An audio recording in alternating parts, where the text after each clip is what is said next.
ఉచిత బస్సు నా చావుకు కారణం. పరంధామయ్య గారు ఎండవేడికి ఉష్షుమంటూ ఇంట్లో అడుగు పెడుతూనే హాల్లో కుర్చీలో కూలబడ్డాడు. భార్య సుమతి మంచినీళ్ళు తెచ్చిచ్చింది. చెమట ఆరాక మంచినీళ్ళు తాగి గ్లాస్ టీపా మీద పెడుతూ అన్నాడు పరంధామయ్య. ఈ రోజుల్లో మనుషులు ఎందుకు ఆత్మహత్య చేసుకుంటున్నారో అర్థం కావడం లేదు అని.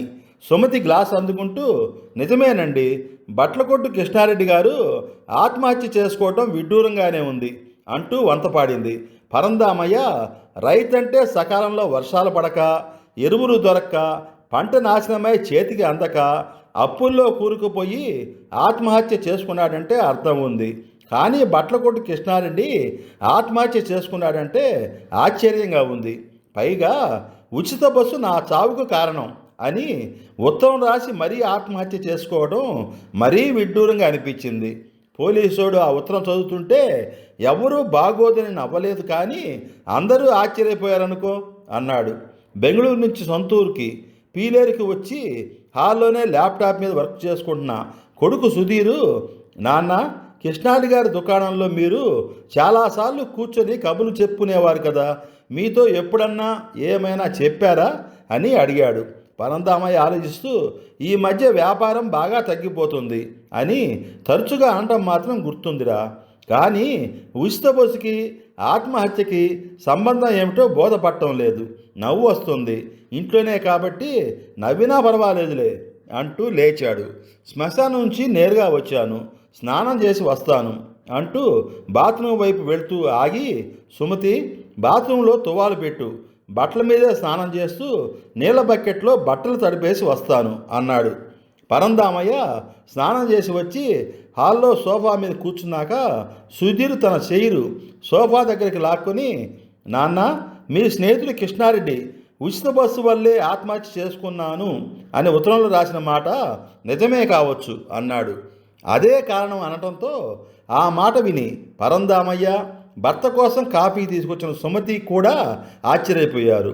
సుధీర్ ల్యాప్టాప్ పరంధామయ్య సుమతిల ముందుకు తీసుకొచ్చి చూపిస్తూ చెప్పాడు, మన ఊరు పీలేరు నుండి 40 నిమిషాల్లో తిరుపతి చేరుకోవచ్చు, మదనపల్లి 30 నిమిషాల్లో చేరుకోవచ్చు.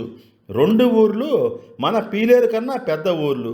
మన ఊరితో పోలిస్తే చాలా పెద్ద పేరుబడ్డ బట్టల దుకాణాలు, నగల దుకాణాలు అన్నీ ఉన్నాయి. ఇక్కడ కన్నా అక్కడ ధరలు తక్కువ, వెరైటీలు ఎక్కువ.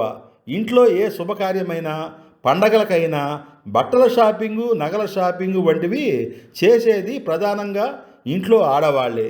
ఆడవాళ్లకు బస్సు ఎలాగూ ఫ్రీ కాబట్టి బస్సు ఛార్జీలు కలిసి వస్తాయి. మనూరు వాళ్లే కాదు, చుట్టుపక్కల పల్లెటూరు వాళ్ళు కూడా ఇప్పుడు తిరుపతి, మదనపల్లికి నేరుగా పోతున్నారు. అలాంటప్పుడు ఇక్కడ బట్టల దుకాణాలే కాదు, ఇతర దుకాణాల వ్యాపారము తగ్గిపోయేందుకు పూర్తి అవకాశాలు ఉన్నాయి. మీరు ప్రస్తుత పరిస్థితి గమనించారో లేదో, పెద్ద పెద్ద షాపింగ్ మాల్స్ వచ్చాక చిరు వ్యాపారులు, చిల్లర దుకాణాల వాళ్ళు వ్యాపారాలు లేక రోడ్డున పడ్డారు. దానికి తోడు ఈ ఫ్రీ బస్ పథకం వల్ల ఎంతోమంది ఉపాధి కోల్పోయి బతకలేక చస్తున్నారు అంటూ చెప్పుకొచ్చాడు. 2 రోజుల క్రితం పరంధామయ్యకు చనిపోయిన కృష్ణారెడ్డికి స్నేహితుడైన కోటేశ్వరరావు భార్య, కూతురు, కోడలతో కలిసి కూతురు పెళ్లికి కావలసిన బట్టల షాపింగు, నగల షాపింగ్ కోసం తిరుపతి పోవటం పరంధామయ్యకు గుర్తుకొచ్చింది. అప్రయత్నంగానే, నిజమే కావచ్చురా, ఫ్రీ బస్సు కృష్ణారెడ్డికి చావుకు కారణం కావచ్చు, ఇంకా నయం కృష్ణారెడ్డి చావుకి ఉచిత బస్సు కారణం అనగానే నవ్వాను కాదు అనుకుంటూ విచారంగా మిగిలిపోయాడు పరంధామయ్య. మిత్రులారా, మరో వీడియోతో మళ్ళా కలుద్దాం. నేను చెప్పే విషయాలు మీకు నచ్చితే వెంటనే సబ్స్క్రైబ్ చేసుకోండి.